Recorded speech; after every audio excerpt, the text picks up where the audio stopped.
gracias a Neuropediatra Cánovas por acompañarnos y brindarnos su tiempo para realizar esta conferencia. También dar las gracias a las asociaciones que nos acompañan, al Ayuntamiento de Alfar y a cada uno de los asistentes. El doctor Cánovas es neuropediatra y actualmente trabaja en consulta de neuropediatría en la Clínica Quilón. Ha estado de responsable de neuropediatría del Hospital Universitario PESET desde el 1990 hasta el 2020, además de ser tutor de residentes de pediatría desde el 1990 hasta el 2020. Hasta el 2020. Luego tenemos a Vanessa, que es maestra de audición y lenguaje y actualmente trabaja en el Chaume I de Gaiporta.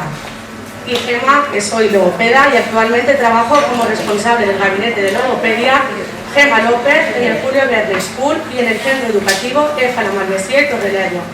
Esperemos que disfrutéis y muchas gracias.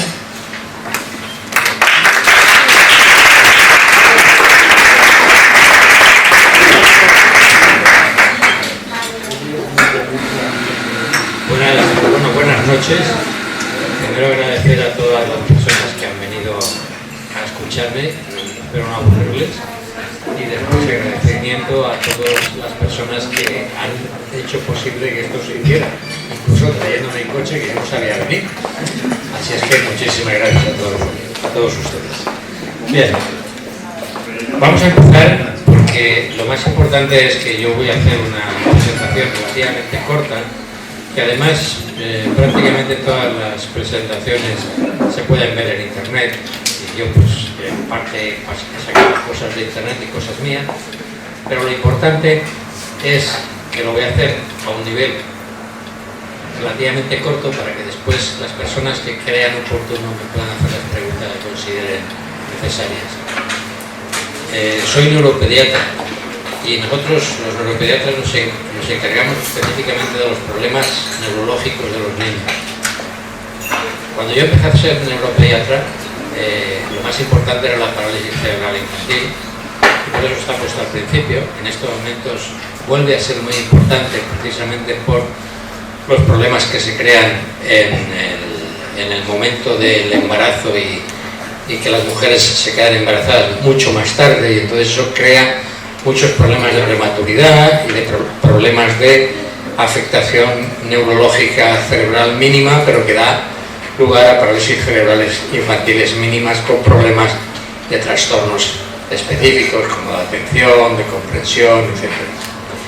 El segundo problema que teníamos en aquel momento era el autismo, que cuando yo empecé era aproximadamente un niño autista por cada 200, 250 niños, y en estos momentos verán que es muy superior, y después vemos todas las enfermedades neurológicas progresivas y no progresivas con las enfermedades degenerativas específicas, tanto musculares como neurológicas.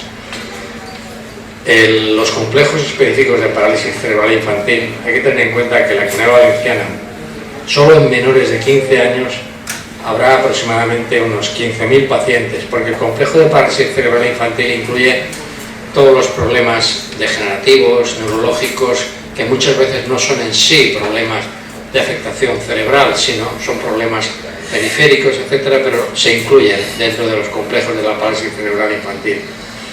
Y en discapacitados dentro de toda la comunidad, que no sean niños, con la cantidad de habitantes que tenemos en la comunidad, probablemente estaremos entre 350.000 y 400.000 discapacitados en esta comunidad, lo que significa que es muy importante los tratamientos necesarios para los discapacitados y las inversiones necesarias a nivel de la Consejería de Sanidad y de la Generalitat para estas personas.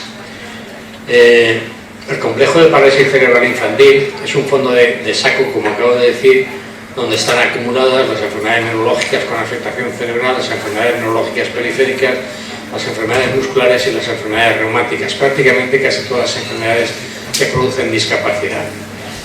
Y los avances médicos han supuesto nuevas posibilidades de diagnóstico, de estudio y tratamiento más efectivo para estas enfermedades, tratamientos muy específicos en ocasiones para enfermedades en estos momentos que se pueden diagnosticar a nivel genético y tratarse, Una enfermedad, por ejemplo, que yo he tratado, había 45 personas cuando yo empecé a tratarlas. En estos momentos hay casi unos 90, que es la enfermedad de Pompe, que es una enfermedad muscular. Tiene un tratamiento muy específico con unos tratamientos que se dan cada 15 días a nivel intravenoso y personas que en su momento tenían una posibilidad de vida que no superaba los 20 años, 15 años, en estos momentos pueden vivir como todos los demás, prácticamente hasta los 60, 70 años. Las atenciones especiales se han puesto cada vez más de moda, más en funcionamiento, tanto a nivel de lo que son los niños con problemas de parálisis como los niños con problemas de autismo y los problemas musculares, con educación especial y rehabilitación especial.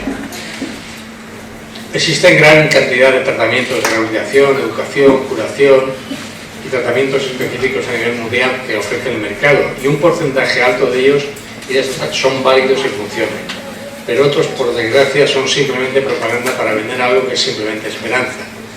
Yo recuerdo hace unos años que se puso, y supongo que ustedes lo habrán oído hablar o lo habrán oído como noticia, un tratamiento que era con hormona de crecimiento que se pinchaba en Galicia para los niños con parálisis cerebral infantil, y había gente que iba a pincharse con esa hormona de crecimiento, a pesar de que yo llevaba pacientes que se iban a pincharse y les decía que no iba a servirles para nada.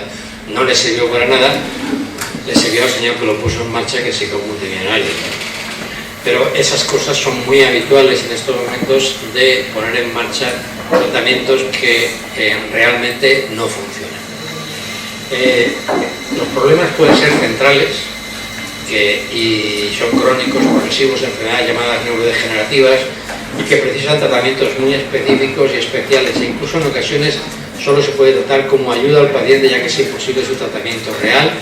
O los problemas también pueden ser crónicos cuando no progresan, como es la parálisis cerebral infantil, que da una lesión cerebral y es para toda la vida, pero no va aumentando. Pero las enfermedades degenerativas son enfermedades que cada vez progresan más y dan más problemas al paciente, como las esclerosis y problemas, esclerosis múltiple, esclerosis lateral amiotróficas, que son enfermedades que producen problemas que realmente en estos momentos no podemos tratar, pero sí se pueden beneficiar de los tratamientos de enfermedades como las epilepsias, las ataxias, enfermedades que antes eran muy difíciles de tratar, pero en estos momentos tenemos una gran cantidad de fármacos para tratarlas. El trastorno del espectro autista, el TEA que se llama, es una afección neurológica y de desarrollo que comienza en la niñez y dura toda la vida. Cuando alguien les diga que el autismo se cura, no, el autismo se tiene cuando se diagnostica y se tiene para siempre. Lo que pasa es que uno puede ir mejorando conforme su cerebro va desarrollándose, no va madurando, se va desarrollando, va adquiriendo nuevas capacidades, y al final el paciente puede relacionarse mucho mejor con el entorno. Afecta, como ven en el escrito, cómo una persona se comporta, cómo interactúa con otros, cómo se comunica y cómo aprende realmente. Este trastorno incluye lo que se conocía antes como síndrome de Asperger y el trastorno generalizado del desarrollo no especificado.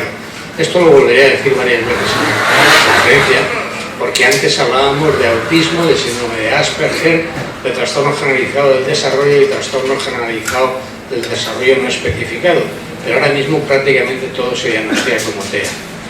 Y se llama trastorno del espectro porque las diferentes personas que tienen TEA pueden tener una variedad, cada uno de ellos tiene su TEA. Yo cuando hablo con los padres que me traen los niños con el problema, le digo, usted no piense que el niño que tiene al lado, que tiene autismo también, tiene algo que ver con el autismo que tiene su hijo. No, no tiene nada que ver. Cada autista tiene su autismo y vive su autismo de una manera específica. Hay que tener en cuenta que los autistas generalmente tienen unos intereses muy limitados y comportamientos repetitivos. Eso es un planteamiento para llegar muchas veces al diagnóstico, pero también depende de la capacidad intelectual que tengan. Y lo que realmente les pasa a los autistas es que viven en su propio mundo, en su mundo específico. Eso está basado en la teoría de la mente, que establece que una persona, la teoría de la mente es empieza a manifestarse a partir de los 3, 4, 5 años, y es, si se han dado cuenta ustedes, los niños que no tienen autismo generalmente no saben mentir hasta los 4 o 5 años. Les preguntas y te dicen lo que ha pasado. Y solamente a partir de los 4 o 5 años es cuando empiezan a saber mentir. Saber mentir es saber salir de su mente y decir, voy a decir lo que me interesa. El niño, el autista nunca sale de su mente es suya y no entiende los planteamientos que puedan tener los demás. Durante los chequeos regulares del pediatra, no ya del neuropediatra, el pediatra debe verse el desarrollo del niño y ver si existen signos de TEA. El niño debe hacerse una evaluación completa y exhaustiva y puede incluir un equipo de especialistas que realizan varios exámenes de evaluación para llegar a un diagnóstico. Pero es para llegar al diagnóstico de autismo.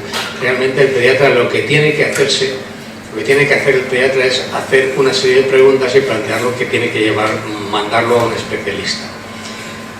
La experiencia en esos trastornos es muchas veces, perdón que está mal escrito, muchas veces es mucho más importante que los exámenes y las evaluaciones seriadas. Estamos hablando de que en estos momentos, habiendo psicólogos que me estarán escuchando y logopedas, pues sí, existen muchos métodos para el diagnóstico de autismo, pero tampoco cuando se hace ese método el 100% se puede diagnosticar de autismo cuando aparece el autismo en ese método. Muchas veces no es autista aunque salga como si fuera autista. No existe un tratamiento estándar para el autismo. Hay muchas maneras de maximizar la capacidad del niño para crecer y aprender nuevas habilidades. Cuanto antes se comience, mayores son las probabilidades de tener más efectos positivos en los síntomas y las actitudes. Los tratamientos incluyen terapias de comportamiento, de comunicación, de desarrollo de habilidades y con medicamentos para controlar los síntomas. Yo quiero que tengamos claro que los tratamientos que en un momento determinado se pueden poner, como está puesto aquí, para aumentar las habilidades, etc., son tratamientos que incluyen comportamiento de comunicación, desarrollo de habilidades y medicamentos. Hablaremos específicamente de esas tres cosas. Muchas personas con TEA tienen también, hay que tener en cuenta que tienen otros trastornos. Según estudios realizados prácticamente en todo el mundo, aproximadamente el 10% de los niños con TEA tienen un trastorno genético que explicaría el TEA. Por eso, muchas personas que ahora mismo me están escuchando tienen niños con TEA, se darán cuenta que en la Seguridad Social les han pedido una genética. Les han pedido una genética porque en estos momentos tenemos la posibilidad de hacer genética en la Seguridad Social porque se han comprado los aparatos para hacerlo. Antes no se pedía, pero ahora se pide de una manera habitual. Y se sabe en muchas ocasiones si el trastorno de autismo que tiene el niño es un trastorno genéticamente establecido, y eso no significa absolutamente nada para el tratamiento, simplemente es saberlo y ya está. Puede tener también un trastorno neurológico o un trastorno metabólico identificable. Los nuevos criterios para el diagnóstico de TEA, que figuran en el DSM-5, antes teníamos el DSM-4, que era el que hablaba de los trastornos que he hablado antes, el trastorno de desarrollo desintegrativo, trastornos de autismo, etc., especifican que al diagnosticar TEA, el profesional de la salud tiene que indicar también si el niño tiene alguna otra enfermedad comúnmente asociada con el TEA. Por ejemplo, puede tener epilepsia o trastornos convulsivos. Aproximadamente hasta un 35-40% de las personas con autismo tienen trastornos epilépticos en algún momento de su vida, y en la mayoría de los casos los medicamentos pueden controlar perfectamente esa epilepsia. Las epilepsias que tienen los niños con trastornos autistas muchas veces, en muchas ocasiones, son simplemente ausencias que son difíciles de diagnosticar, sobre todo en un autista, porque el autista ya no nos hace caso y la ausencia realmente es el no hacer caso a alguien. Es lo que acabo de hacer yo ahora, pararme un momento y es una ausencia que dura unos segundos. Pues eso es muy difícil con un niño autista llegar al diagnóstico. Tiene que llegar al diagnóstico una persona que tenga realmente la experiencia de ver esos tipos de crisis. La esclerosis tuberosa produce entre hasta un 4% de las personas con TEA, y estas personas con TEA con esclerosis tuberosa tienen una serie de problemas de tumores no cancerosos a nivel de riñones, hígado, corazón, pulmones, piel, y tienen algunos de los mismos síntomas que personas con TEA, y es muy frecuente que además tengan epilepsia. Entonces, la esclerosis tuberosa en estos momentos tiene un planteamiento específico porque se puede empezar a tratar de una manera muy específica la esclerosis tuberosa, además de tratar los problemas de tumores y los problemas de epilepsia.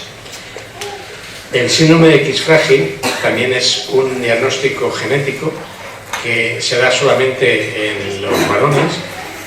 Muy raramente se ha diagnosticado en mujeres porque precisan estar incluidos los dos X para que sea la mujer tenga un X frágil, y ese síndrome está causado por una mutación del cromosoma X y puede dar sintomatologías muy parecidas al autismo y también muy parecidas al trastorno de déficit de atención con hiperactividad. La discapacidad intelectual, muchas personas con TEA tienen una discapacidad intelectual.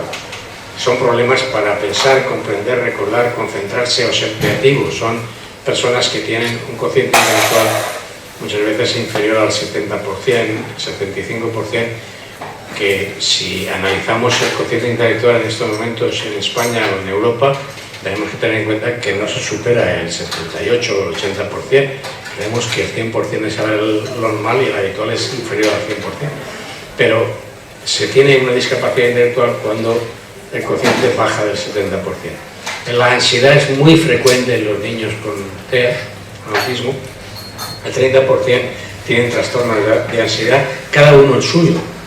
Hay niños que, por ejemplo, les molestan los ruidos, hay niños que es muy frecuente, por ejemplo, que estando como estamos en una comunidad donde las fallas y las prácticas y los petardos son muy habituales, pues los niños con TEA generalmente cuando llegan las fallas se van al campo, se van a su pueblo porque no pueden soportar realmente las fallas, aunque últimamente, como no ha habido prácticamente fallas, no ha habido ningún problema. Durante 2 años no hemos tenido problemas. Y los síntomas pueden durar más de 6 meses. Cuando pongo más de 6 meses es porque en medicina se considera que más de 6 meses puede ser incluso eterno, puede ser años. Un niño con un trastorno de ansiedad a nivel de autismo, que por ejemplo le molesten los perros, probablemente le molestarán los perros toda la vida. O si le molestan los ruidos, le molestarán los ruidos toda la vida. Hay otros trastornos acompañantes que son muy frecuentes. Aproximadamente un 30% de los niños con trastorno del espectro autista tienen trastorno de déficit de atención con hiperactividad. El trastorno de déficit de atención con hiperactividad es muy común en la infancia, cada vez más frecuente se diagnostica y puede continuar en la adolescencia y cuando se es adulto. Lo que pasa es que generalmente muchas veces ya no se precisa medicación. Los síntomas incluyen dificultad para permanecer concentrados en clase, para prestar atención y dificultad para controlar los comportamientos hiperactivos.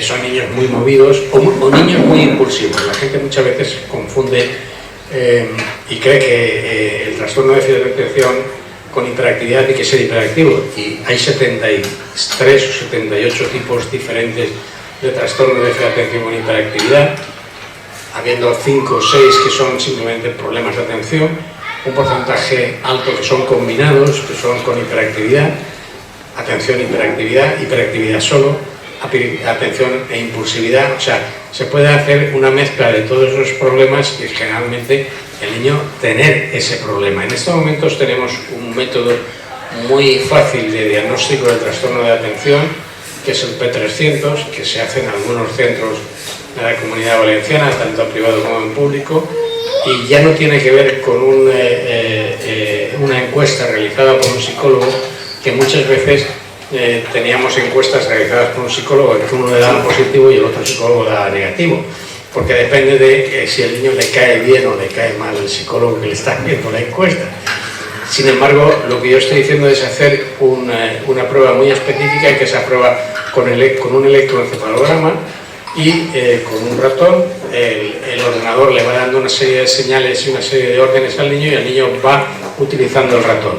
Y posteriormente tenemos el control de ese electroencefalograma viendo la impulsividad, la reacción de atención, la reacción de hiperactividad, y nos sale unos porcentajes, pueden ser superiores o inferiores, y son superiores o inferiores a lo normal, realmente tenemos un trastorno de atención. Y muchas personas con TEA tienen también otras afecciones consideradas menos graves, pero son muy importantes, como los trastornos del sueño, que en estos momentos podemos tratar perfectamente esos trastornos del sueño con una hormona del sueño que es fisiológica, la producimos nosotros, que es la melatonina. Se puede encontrar prácticamente en todas las farmacias y parafarmacias, porque cuando se descubrió la melatonina nadie pudo en un momento determinado llevarla a patentarla, porque no se sabía para lo que servía, y posteriormente se supo para lo que servía, y en estos momentos prácticamente es una hormona que está a disposición de las personas que tienen problemas de sueño. Y se aconseja incluso actualmente el tratamiento para las personas mayores, porque la melatonina, y para las personas que tienen problemas neurológicos, porque la melatonina mejora sensiblemente las conducciones nerviosas cerebrales. También puede tener problemas digestivos, que son comunes en las personas con trastorno de atención, lo que ha dado lugar al famoso planteamiento de que, bueno, el TEA está producido porque el niño es celíaco, el niño es intolerante a algún alimento, y resulta que mejora cuando le quitamos la alimentación. Hay que tener en cuenta que todos mejoramos cuando dejamos de comer o cuando empezamos a hacer dieta. Gandhi estaba perfectamente cuando llevaba 15 o 20 días sin comer y se encontraba estupendamente. El cerebro no tiene que recuperarse de las toxinas que llevan los alimentos, que llevan toxinas en sí. Realmente nos alimentan, pero al mismo tiempo llevan toxinas, y sobre todo la carne. A la gente que le gusta la carne supongo que lo habrá ocurrido. Si un día se pega un hartón de carne en un momento determinado, de ternera o tal, pues después cuando sales estás como si estuvieras un poco colocado, y es simplemente porque realmente los aminoácidos que lleva la carne te han hecho que el cerebro se coloque ligeramente. Muchos de estos problemas como natural son tratables, y el tratamiento de las afecciones de los niños con autismo que tienen esos problemas mejoran su calidad de vida. Como he dicho antes, ya no se considera el Asperger como un diagnóstico válido para los síntomas más leves de autismo. En estos momentos, realmente, cuando está diagnosticado de Asperger un niño, no hace falta volver a hacerle pruebas para ver si tiene... ¿Sí? No. ¿Lo se ve? No. Sí, sí que se oye. Bien, esto es lo que he dicho antes sobre el Asperger, que realmente si alguna persona tiene un niño con diagnóstico de síndrome de Asperger, existe una asociación de síndrome de Asperger en la Comunidad Valenciana, se pueden poner en contacto con esa asociación y le darán todos los medios para el tratamiento del niño. Entonces, lo más importante en estos momentos del síndrome de Asperger es que es simplemente un autismo, como otro cualquiera, y funciona el tratamiento como otro niño con autismo. Lo que pasa es que el Asperger generalmente es un niño con un autismo con unos cocientes intelectuales muy elevados, y muchas veces son muy difíciles de diagnosticar. Se diagnostican más tardíamente porque los niños hablan pronto, tienen relaciones normales en ocasiones con la familia, y solamente se nota cuando van al colegio y tienen que tener relaciones con el entorno del colegio. Es un trastorno de un desarrollo muy complejo que se manifiesta en los primeros años de vida. Afecta a cómo una persona actúa e interactúa con otras, se comunica y aprende. Actúa en la estructura y el funcionamiento del cerebro y del sistema nervioso. Entonces realmente se considera un trastorno del desarrollo. Pueden tener problemas para comunicarse e interactuar con otras personas, intereses muy restringidos y conductas repetitivas. Diferentes personas con el mismo autismo pueden tener, con el diagnóstico de autismo, pueden tener síntomas diferentes, como he dicho antes, y por eso se llama trastorno del espectro autista, porque cada uno puede tener su autismo. Al diagnosticar el autismo, el profesional de la salud debe interactuar con los pacientes y con los familiares, y realmente saber si hay problemas intelectuales, problemas de lenguaje. Generalmente los problemas de lenguaje son muy frecuentes, son trastornos específicos del lenguaje que precisan un tratamiento logopédico muy intenso para que los niños con autismo puedan hablar. El síndrome de X fácil, convulsiones, etc. Ahora, según el DSM-5, ya hemos dicho que el autismo incluye todo lo que he dicho antes: el trastorno autista, el autismo clásico, el síndrome de Asperger, el trastorno desintegrativo de la infancia. Este es un problema realmente grave, porque generalmente el trastorno desintegrativo de la infancia empieza entre los 7 y 9 años de edad. Son niños que han evolucionado perfectamente normal hasta los 7 o 9 años de edad, y de repente ellos mismos se dan cuenta que empiezan a perder la capacidad de comunicarse con los demás, la capacidad de atender, la capacidad de poder integrarse con los demás. Entonces, ese trastorno desintegrativo de la infancia es una patología realmente muy agresiva para la familia, porque son niños que iban perfectamente y que de repente se ponen cada vez peor y van evolucionando a peor con el tiempo. Al contrario que pasa con los autistas, que van evolucionando cada vez un poco mejor, aunque sean autistas muy grandes, de grado 3, que el trastorno desintegrativo es un diagnóstico muy grave a nivel médico. Y el trastorno generalizado del desarrollo no especificado incluye también el trastorno autista.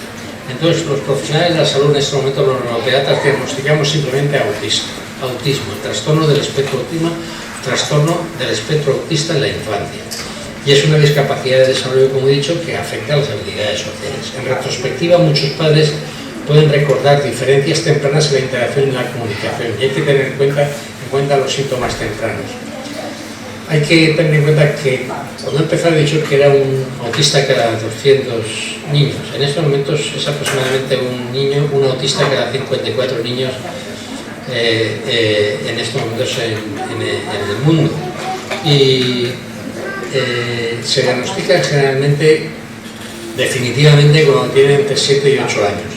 Pero la cantidad que se ha diagnosticado como TEA en los últimos años, en el año 1990, ha aumentado de manera progresiva, porque como hablé al principio era 1 cada 200, ahora es 1 cada 54, cada 50 niños.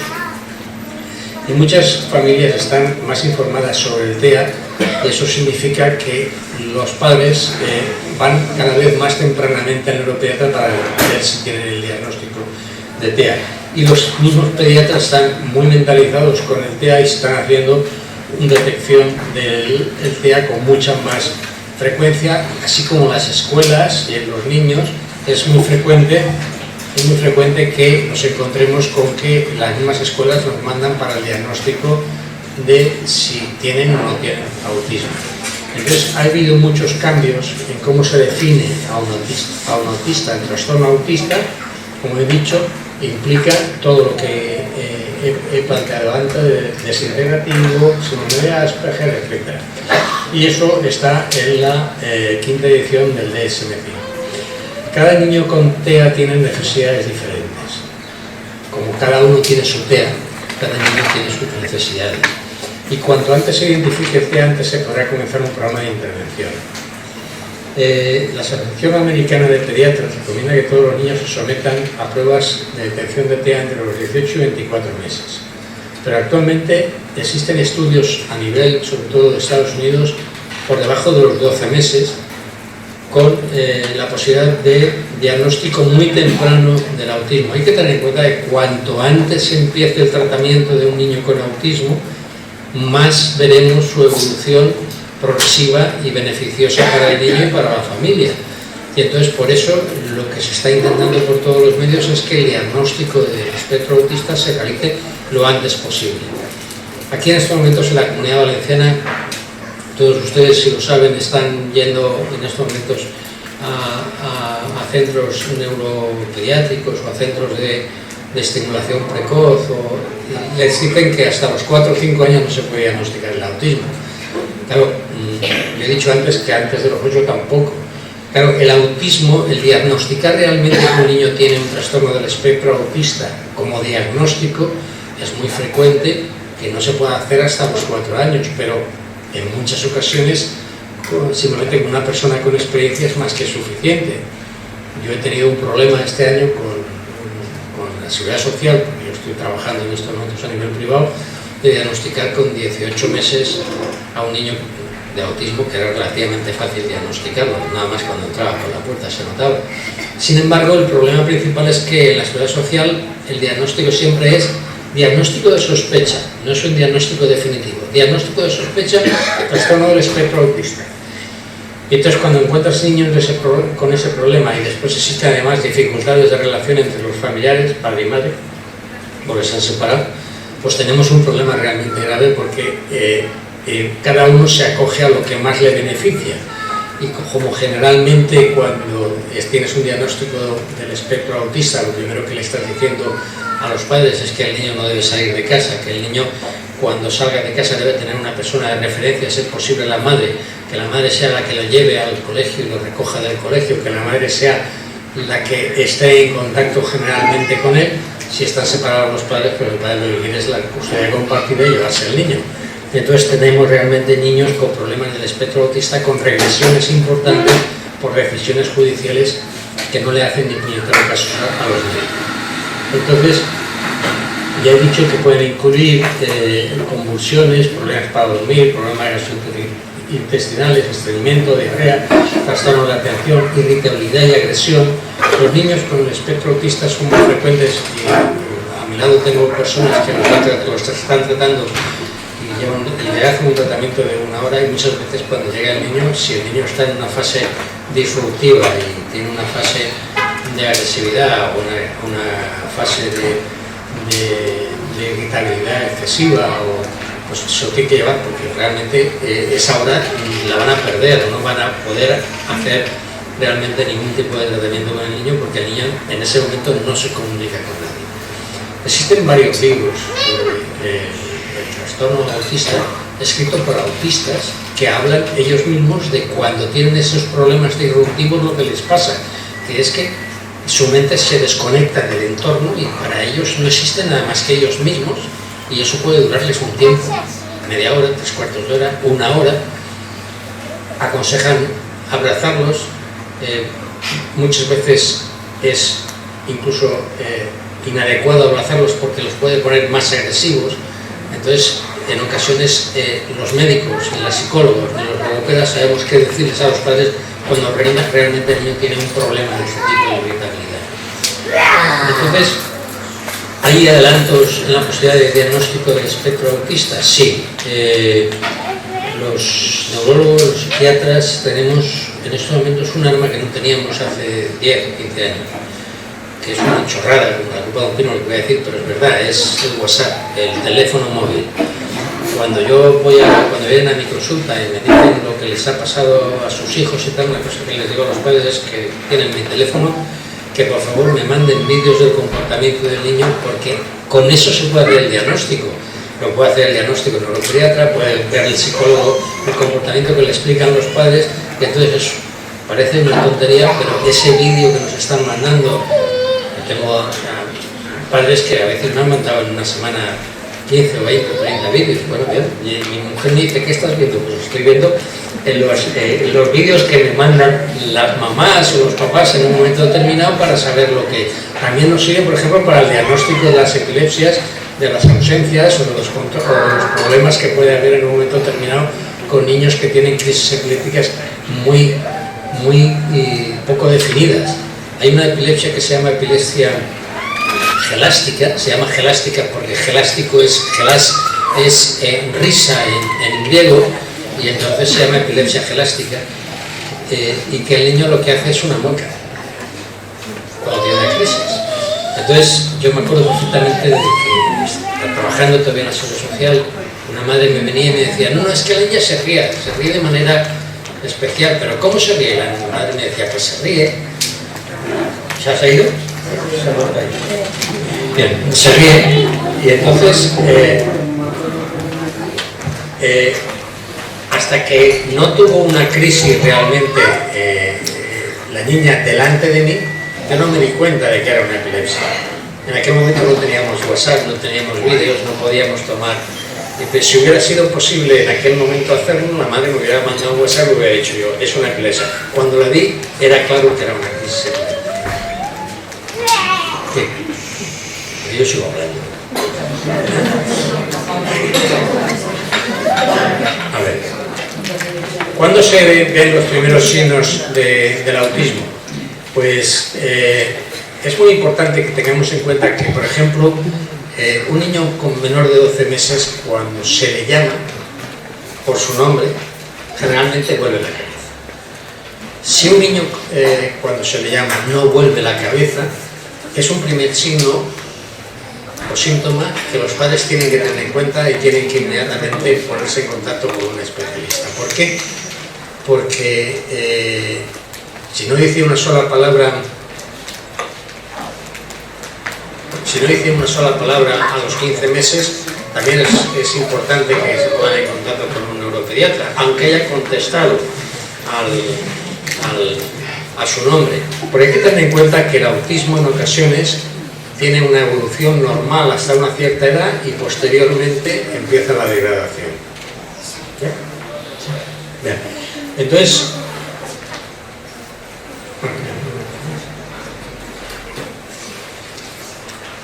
el niño con espectro autista no señala, por ejemplo, cuando quiere algo. Todos hemos tenido niños pequeños y el niño, un niño pequeñito de 9, 10, 11, 12 meses, muchas veces cuando ve un coche parecido al papá, hace o ve un caballo y lo señala. Un autista no señala, nunca señalará las cosas. Entonces no dice ninguna palabra o dice frases como mucho de 2 palabras a los 2 años. Entonces muchas veces repite lo último que se le ha dicho. Muchas veces los papás dicen, no, mi hijo habla, porque cuando yo le digo cosas, cuando yo digo cosas, realmente él las repite. Sí, pero repite lo último que he dicho. Y si yo digo, ¿cómo estás? El niño dice, está hablando, pero está diciendo lo último que se le ha dicho. Una cosa muy curiosa es que cuando son más mayores se refiere a sí mismo como en tercera persona. Julián quiere comer. Si habla, dice Julián quiere comer, o Pepe quiere comer. No, yo quiero comer, Pepe quiere comer, o el niño quiere comer. Entonces es muy frecuente que utilice el tú en vez del yo en los pronombres. No tiene ningún interés para comunicarse con los demás o comunicarse con los papás o con la familia. Es muy poco probable que utilicen juguetes o objetos para hacer juegos de simulación. Es muy frecuente que los niños, cuando son pequeñitos, pues utilizando juguetes, ¡pum, pum, pum!, se pegan, tal. El autista no utiliza los juguetes de esa manera y puede utilizar el coche rodando, pero no utiliza 2 coches pegándose un golpe, que es muy frecuente que los niños lo hagan. Puede tener una buena memoria, mucha memoria, y especialmente para algunas cosas, para las letras, canciones, la televisión o un tema específico y los números. Y es muy curioso porque se llama regresión, y lo he dicho antes, cuando he hablado del problema que tuve con esta familia que estaban separados, se producen regresiones, o sea, el niño puede hablar perfectamente, puede hablar bastante y de repente, a partir de los 13, 14, 15 meses, de repente perder el lenguaje o decir muy pocas palabras. Como lo he dicho antes, a los 12 meses tiene que volver la cabeza cuando escuche su nombre. Es posible que un niño con TEA, cuando oye su nombre, no vuelva la cabeza, y sin embargo cuando oiga otra cosa sí. O sea, cuando oiga un golpe o cuando oiga un grito, resulta que vuelve la cabeza. Entonces los padres dicen, no, sí, vuelve la cabeza. No, pero específicamente es volver la cabeza cuando se le dice el nombre. Y a los 18 meses tienen un retraso, perdón un momentito, que tengo calor.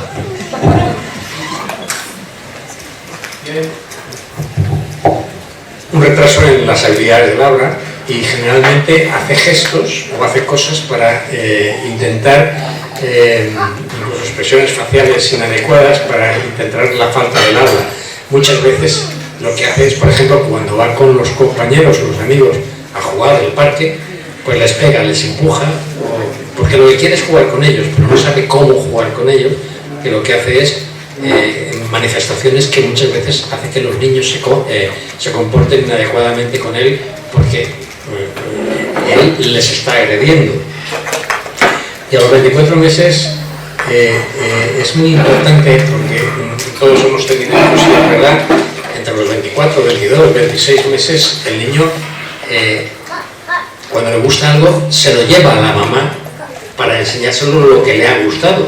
Y una de las cosas más importantes, y es una pregunta que yo hago muy frecuentemente en la consulta, es: ¿ustedes les enseñan fotografías? Ahora ya no puedo decir el álbum de fotos, porque nadie tiene álbum de fotos, pero en el ordenador o en el móvil les enseñan fotos de los abuelos y él se ríe y dice: ah, aunque no diga abuelo, que señale. Eso es importante porque eso significa que el niño está reconociendo una imagen. Ellos generalmente no reconocen las imágenes. Se decía en un momento determinado que los autistas ven las imágenes en un sitio diferente.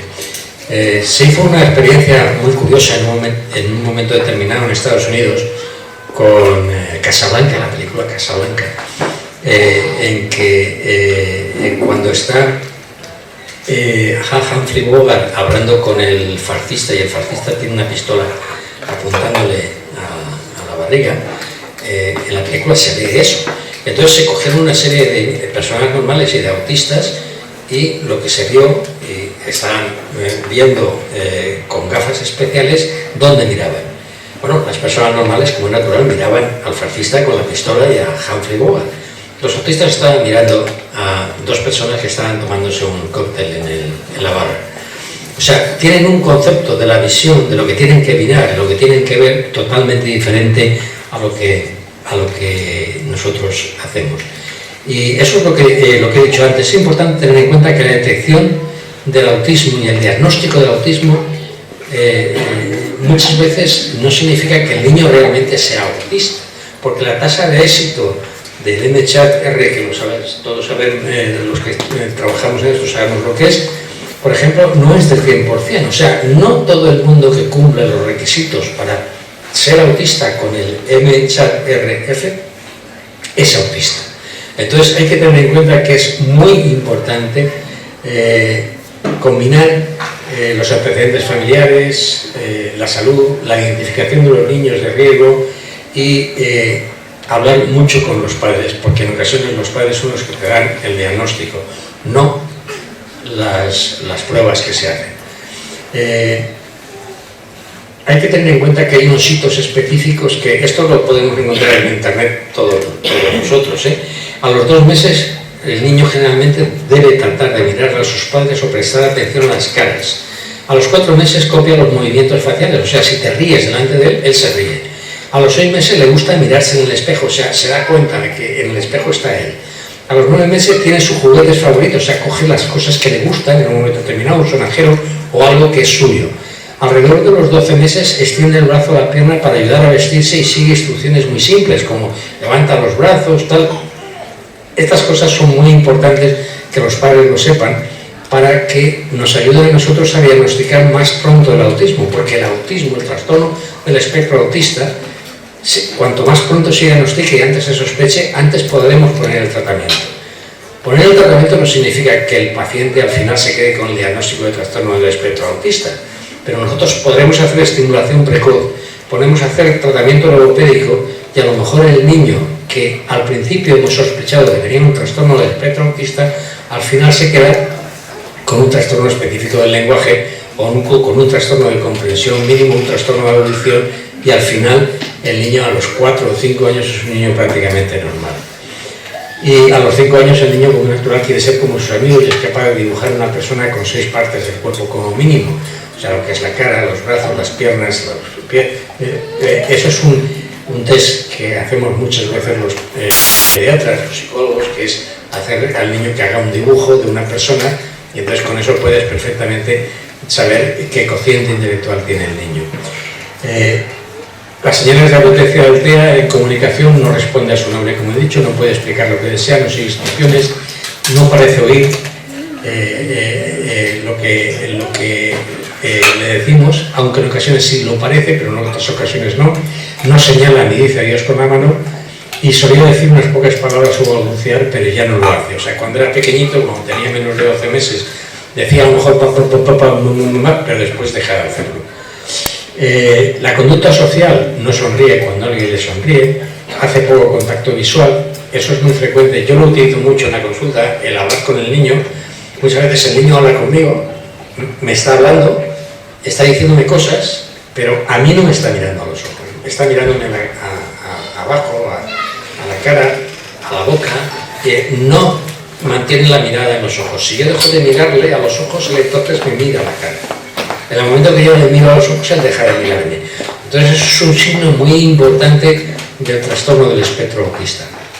Parece preferir jugar solo, solamente toma las cosas para sí mismo, no se las da a los demás, es muy independiente para su edad, está en su propio mundo, no atiende a la gente, no le interesan los demás niños, no se señala objetos interesantes, no le gusta jugar al cucú, el cucú es hola, eso no le gusta jugar. Si un niño juega a esconderse, hay que vigilar muy bien porque el niño probablemente no sea un trastorno del espectro autista, pero cuando llega a una cierta edad puede perfectamente jugar al cucú y ser autista, porque ha aprendido que eso le gusta a los demás que lo vean.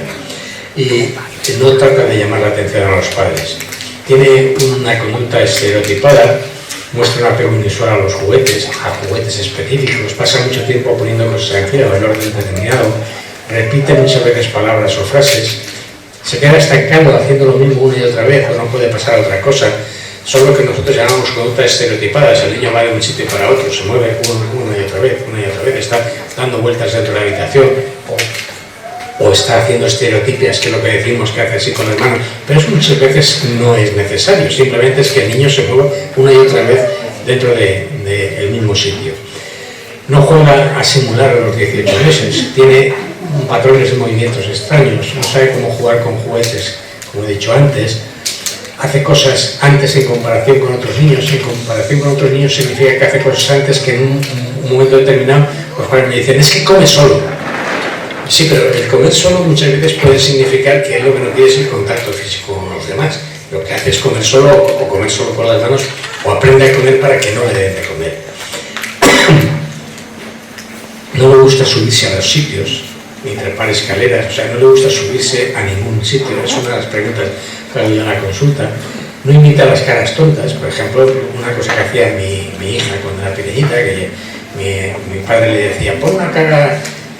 Papá, el abuelo va a poner una cara tonta. Hostia, sí, y mi hija pues se reía y ponía la cara igual. Los autistas eso no lo hacen. Y las rabietas intensas y violentas es lo más importante que ocurre, y por eso los WhatsApp y los vídeos son importantes para el diagnóstico. Es un niño muy hiperactivo, un poco cooperador resistente, no parece tener demasiada sensibilidad al ruido o tiene mucha sensibilidad a ciertos ruidos. No le gusta jugar con los papás, moverse con los papás, jugar a rebotar en las rodillas, ni nada parecido. Y prácticamente es que estoy repitiendo una y otra vez las mismas cosas, la empatía, todos los demás, el no hacer amigos, no señalar las cosas, no comunicarse. Como he dicho, el movimiento estereotipado se mece, da vueltas, se balancea, se tuerce. Es que lo más importante es pasar ahora qué tratamientos son los importantes. Están los programas conductuales, los programas de enseñanza y aprendizaje y los medicamentos necesarios. Los programas conductuales son programas que abordan las destrezas sociales y está el método LOAS, que en muchos sitios lo consideran muy inadecuado porque es muy exigente con los niños, y también está el método TEACH y el método de respuestas centrales. Lo más importante es que todos los programas que lo ven, sí, está bien. Dios, ¿dónde está? Bien, esto es. Lo más importante es que los niños que precisan tratamiento para el espectro autista necesitan muchas horas a la semana. En estos momentos el Estado español no da las horas suficientes. Están 2, 3 horas, 4 horas como mucho. Y se precisan como mucho, como mínimo 20 horas a la semana de tratamiento. Por eso muchas veces los logopedas y los psicólogos lo que hacen es enseñar a los padres para que los padres sigan los tratamientos también en casa. Se han puesto en marcha los tratamientos a nivel escolares, pero claro, a nivel escolar es a partir de los 3 o 4 años. Y a partir de los 3 o 4 años ya he dicho que los niños, cuanto antes empecemos el tratamiento, mejor. Entonces, las terapias como el método LOAS, y el método TEACH y el método de Jasper, etcétera, son programas conductuales que son de un costo muy importante. Realmente los niños mejoran sensiblemente, pero debemos de tener en cuenta que ellos seguirán teniendo su trastorno del espectro autista. Lo que mejoran es en el contacto social, en el lenguaje, en la relación con los demás, pero realmente ellos siguen teniendo su problema de comunicación. Y lo más importante es que deben participar tanto los colegios, y por eso los psicólogos y los logopedas se ponen en contacto con los colegios, y las guarderías, como los padres. Yo me refería. Los programas de enseñanza y aprendizaje es el método TEACH y el método ABA. Hay muchos psicólogos que lo utilizan. Es muy interesante ese método. Realmente los niños mejoran sensiblemente. Los padres pueden aprender a utilizar el método ABA y el método TEACH. Ayudan a los niños del programa en mejoría en las destrezas motoras, en la coordinación ojo-humano, en el pensamiento y en el razonamiento, aunque no hay estudios suficientes para saber si realmente funcionan adecuadamente. Sabemos que funcionan adecuadamente, pero nunca lo diremos, como tampoco se ha dicho con el LOGAS o se ha dicho con el Jasper. Los costos son muy importantes también porque se precisan especialistas que sepan utilizar ese método y enseñárselo a los padres. En el método LOGAS ocurre lo mismo. El método LOGAS es un método que utiliza incluso hasta las 40 horas semanales o 60 horas semanales, y es un método muy agresivo, muy intensivo para los padres, pero los niños mejoran también sensiblemente.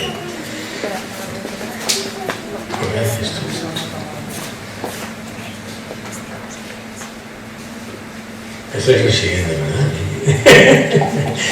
Bien. Las intervenciones conductuales intensivas tempranas se concentran en ayudar a los niños con su desarrollo general para mejorar el razonamiento, la terapia cognitivo-conductual, y los programas sobre todo abordan la forma en que juegan los niños para que tengan una mejora de su interacción social. Los costos también son muy importantes porque los terapeutas cobran diferentes honorarios, pero prácticamente son todas las semanas, y la administración no ayuda en nada. Estoy yendo para atrás. Sí. Bien. Los medicamentos. Voy a hacer un pequeño paréntesis. Los tratamientos que he hablado son tratamientos todos que a cada niño le van a funcionar. Por ejemplo, yo tengo niños con método LOGAS que funcionan perfectamente. Y sin embargo, si hablamos con algunos compañeros míos neuropeatas o con psicólogos, dirán: el método LOGAS es una aberración utilizarlo. Sin embargo, les han funcionado a esos niños. El método TEACH también, el método Jasper, el método conductual, todos los métodos funcionan adecuadamente si se dan intensivamente. Yo tengo padres que vienen a veces y me dicen: es que vamos 2 horas a la semana a atención temprana y 1 hora a logopeda. Y no pueden ustedes ir más veces, porque claro, como mínimo un niño con trastorno del espectro autista necesita como mínimo 5 horas de estimulación a la semana o 10. Y los padres lo que tienen que hacer es aprender a estimularlos y estimularlos en casa. Los antipsicóticos en ocasiones son necesarios para esas rabietas, y se utiliza sobre todo, y lo saben los psicólogos y algunos padres que me estarán escuchando, que a lo mejor sus hijos lo llevan, la risperidona y el aripiprazol son los más importantes. Yo utilizo también el diapride porque es una medicación mucho menos agresiva que la risperidona y el aripiprazol. Otros como el Prozac, el Serafén, el Telefe y el Cinaprid son antidepresivos que cuando existe en el niño problemas de depresión se pueden utilizar, pero en el niño muy mayor. Y después, con los niños que tienen problemas de trastorno de atención e hiperactividad, se puede utilizar los medicamentos para la hiperactividad. La secretina es un medicamento que se empezó a utilizar, pero en estos momentos parecía que iba a funcionar, pero no funciona con el autismo. Y la esquelación tampoco se utiliza en estos momentos. Ayudan los medicamentos, y los costos son bajos porque la Seguridad Social generalmente los paga, o los costos son bajos porque realmente en estos momentos son medicamentos muy antiguos y son medicamentos que realmente mejoran muchas veces el comportamiento del niño. Yo tengo muchos niños que ya tienen 4 o 5 años que están en el colegio y funcionan inadecuadamente en el colegio porque tienen trastorno de atención, y cuando les pones tratamientos para la hiperactividad o para la atención, mejoran sensiblemente su comportamiento, mejoran su aprendizaje y mejoran su relación con los demás. ¿Otra vez? Vale. Otras terapias, y termino. Es posible que vayan a hablar de otro tipo: terapia del habla y el lenguaje, terapia con música, terapia ocupacional, acupuntura, suplementos de vitaminas o minerales, terapias con masajes, el sistema de comunicación con intercambio de imágenes, enseñanza en un medio prelingüístico y educación de respuesta, neuroretroalimentación, educación y entrenamiento del sueño. Vamos a ver, todo esto puede en un momento determinado ayudar a un niño con el espectro autista, sí, pero son terapias que realmente nosotros no aconsejamos porque ayudan a lo mejor en un momento determinado a un niño con autismo, como ayudan a un niño con autismo a llevarlo a hacer equinoterapia, o sea, a que esté con caballos, o que esté con delfines, o comprarle un perro, porque en muchas ocasiones los perros hacen que el niño se comunique mejor con los demás porque interacciona con el animal. Y realmente estas otras terapias no se han estudiado lo suficiente para aconsejarlas, pero yo no las evito cuando alguien me dice: yo quiero llevar a mi hijo a una terapia, a musicoterapia. Digo, bueno, vamos a llevarlo a musicoterapia y nos vemos dentro de un momento a ver si ha funcionado o no ha funcionado. Generalmente no funciona para nada, pero bueno, en ocasiones hay niños en que les funciona porque tienen, específicamente, a lo mejor les gusta mucho la música. Igual que les puede gustar mucho los animales, o les puede gustar mucho tocar el trombón. Entonces, los niños con autismo, cuando tú los llevas a una cosa que les gusta, pues pueden mejorar sensiblemente. Y yo he terminado ya, y lo que espero es que me puedan hacer todas las preguntas que quieran.